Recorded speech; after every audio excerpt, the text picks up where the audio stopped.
everyone, it's Carissa and I am going to try to pack 2 cards into this video today. It's actually going to be the same card layout, but using different colors, the same stamp, and different embossing folders. I'm going to show you how you can use it and totally change the look of the card. So I already have some of it started to make this process go faster, and I have stamped this thank you from Engraved Greetings and on a piece of 2 by 2 1/4 inch very vanilla paper on that one. I'm going to go ahead and set this aside because I want to show you how I stamp on those really tiny pieces of paper and get it just right. So I'm going to kind of scooch all this stuff over. And what I have here is the same size piece of paper, only this time I'm going to be stamping it in chocolate chip. And I have, this is removable adhesive. This is not permanent adhesive. So what I'm going to do is just kind of line it up on my mat. And what I like to do for this is just kind of get it straight on there. And then I have my stamp-a-majig set up so that I can position this. And I'll just try to get it centered as best I can. And then I will move the guide away and leave that guide in place. And I have my stamp here. It just came off the cleaner, so it's a little wet still, so I just dried it off a little more there. And this is my chocolate chip ink. And as long as I don't move this, I'm okay. If I move the black part, then I need to reposition again. But since I haven't moved it, I'm good. Just get it good and inked there, and just give it a good press down. And you just have to trust that where you've put your clear spot is where you're going to stamp. And it does work every time. So there is that. And that's how I stamp on those little tiny pieces of paper and get it positioned just right. Now, I don't want to try not to bend this as I get this up.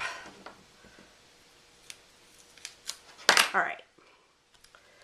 So what I can do is go ahead and I'm going to ticket punch this.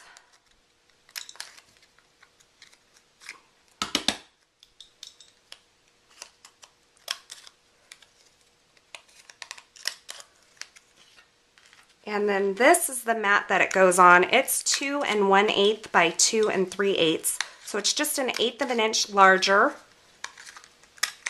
And it is Baja Breeze.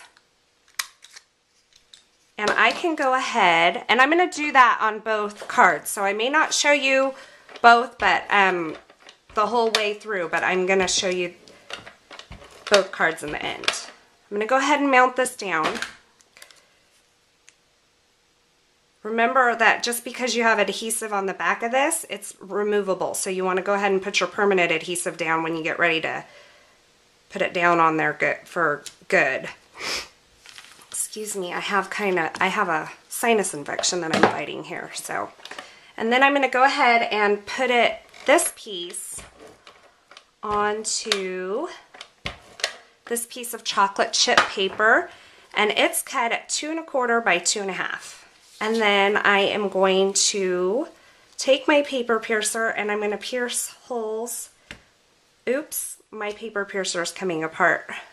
I need a new one. It's a really old one.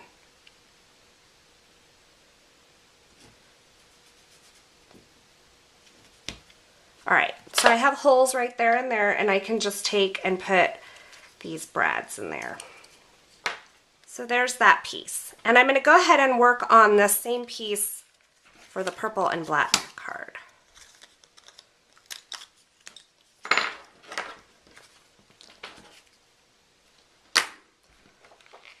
Okay, so I have those greeting pieces done.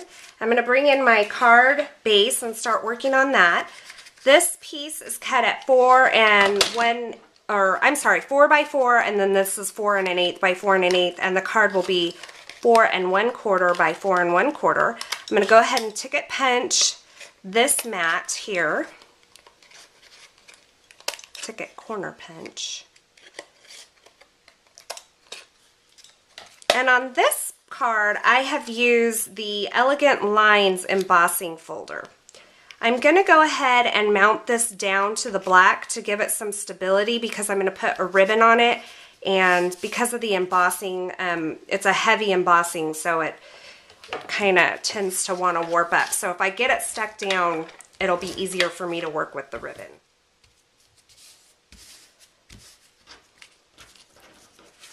Okay, I've got that piece stuck down, and what I'm going to do is I'm actually going to take and gather this ribbon here in the middle and make a place for my antique brad to sit there, and then I'm just going to wrap it around the back and adhere it down that way. So I have some score tape here and some red sticky strip will work as well. I like the score tape because I can tear it, but you just want a strong adhesive. And I'll just take and kind of eyeball it into the center here and then tear off my excess. And then I'm going to expose my adhesive here by removing the backing, and I'm just going to kind of, I'm trying to remember how I did this before, just kind of gather it here into the center.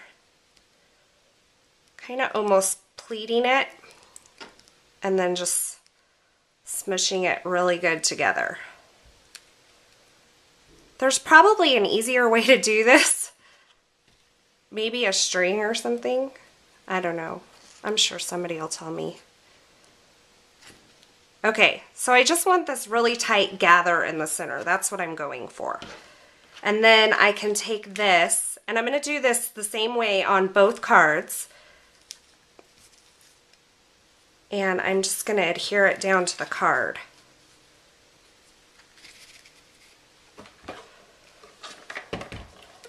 I have my gather there in the center, and then I'm just going to take my piercer again and just poke it all the way through the ribbon and the paper, and then pray that I can find the hole that I just created.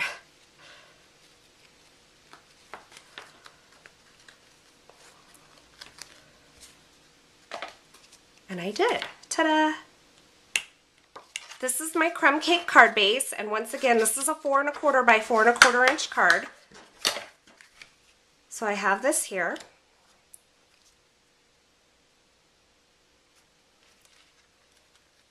And then this is going to go right up in this corner, but I'm going to mount it with dimensionals. I'll probably use 5 on this one, just so I can have one in the center.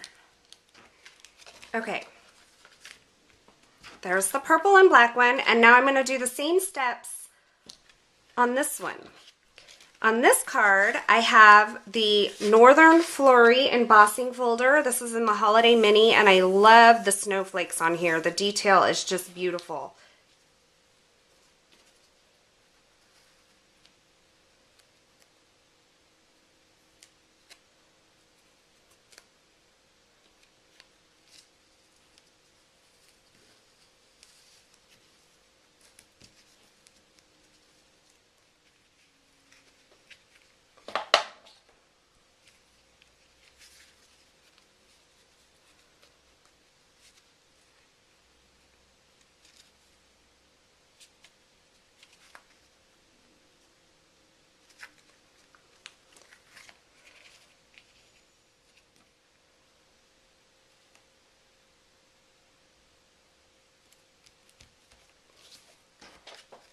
Okay, so there you have your 2 cards.